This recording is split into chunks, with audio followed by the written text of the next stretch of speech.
Hello everyone, welcome to the Silicon Gurukul. Now the topic ICD, International Classification of Diseases. Recently WHO के under एक event का inauguration हुआ था new Delhi में on 10th January 2024. In this event, WHO launched traditional medicine morbidity codes of Ayurveda, Siddha and Unani as Module 2 in ICD-11. तो क्या है ये टॉपिक, इसको ठीक से समझते हैं पहले। देखो आईसीडी क्या होता है, पहले उसे समझते हैं।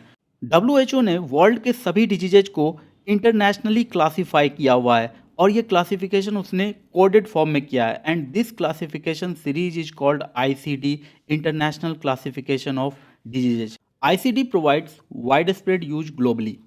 ह्यूमन डिजीज कोई भी हो, उसका क्या एक्सटेंट है, उसके क्या काउजेज हैं, कॉन्सिक्वेंसेस क्या हैं और उससे डेथ होने की संभावना क्या है, तो ये सारे के सारे डाटा कोडेड फॉर्म में आईसीडी पर अवेलेबल होता है। Clinical terms coded with the ICD are the main basis for health recording and statistics on illness in primary, secondary and tertiary care as well as death certificates. ये data और statistics support करते हैं payment system को, service planning को, administration and quality and safety and health care research. तो ये सब एक फैसिलिटी प्रोवाइड किया गया है डब्ल्यूएचओ के द्वारा इंटरनेशनल क्लासिफिकेशन ऑफ डिजीजेज के रूप में। तो मुझे लगता है ये आपको समझ में आ गया होगा। तो इसमें करंट अफेयर्स क्या है, तो करंट अफेयर्स यही है कि इस आईसीडी में कहीं से भी जो आयुर्वेदा, सिद्धा, यूनानी सिस्टम जो हुआ करते हैं ऑब्वियसली, तो इनका कोई भी टर्मिनोलॉजी या डाटा इस आईसीडी 11 में या आईसीडी में इंक्लूडेड नहीं था पहले। तो आईसीडी 11 का जो ये इवेंट हेल्ड हुआ है न्यू दिल्ली में, यहाँ ये अनाउंस किया गया डब्ल्यूएचओ की तरफ से कि नहीं, वो आयुर्वेदा, सिद्धा एंड यूनानी के भी जो भी डाटा और टर्मिनोलॉजी हैं उन्हें वो आईसीडी में अब इंक्लूड करने जा रहे हैं। So that was the news. Now let's discuss the process by which Ayurveda, Siddha, Unani etc. is going to be included in the WHO ICD series. सबसे पहले आपको पता होना चाहिए central bureau of health intelligence के बारे में, जो काम करता है under the ministry of health and family welfare.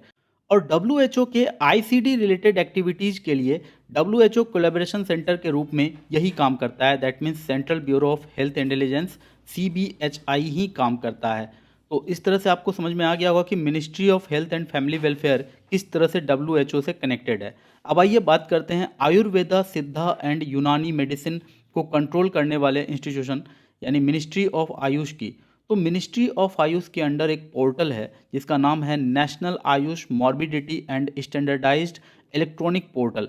तो इस पोर्टल पर जो भी डिजीज होते हैं उसे आयुर्वेदा, सिद्धा और यूनानी के अंडर जो भी टर्मिनोलॉजी होता है या जो भी डाटा होता है उसको पहले से कैटेगराइज कर दिया गया है इस नमस्ते पोर्टल पर by the ministry of Ayush.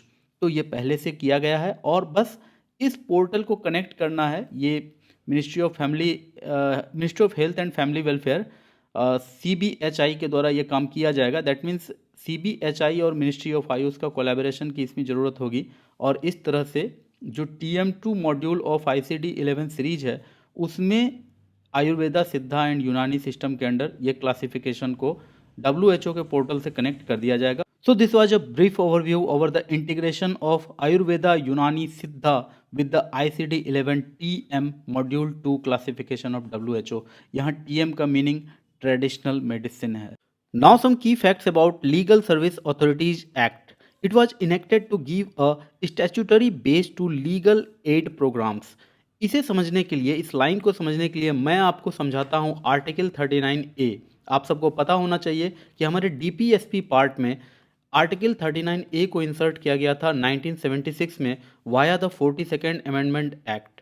तो इस तरह से आर्टिकल 39A हमारे कॉन्स्टिट्यूशन में आता है which promotes justice on a basis of equal opportunity, in particular provide free legal aid, suitable legislation और स्कीम्स।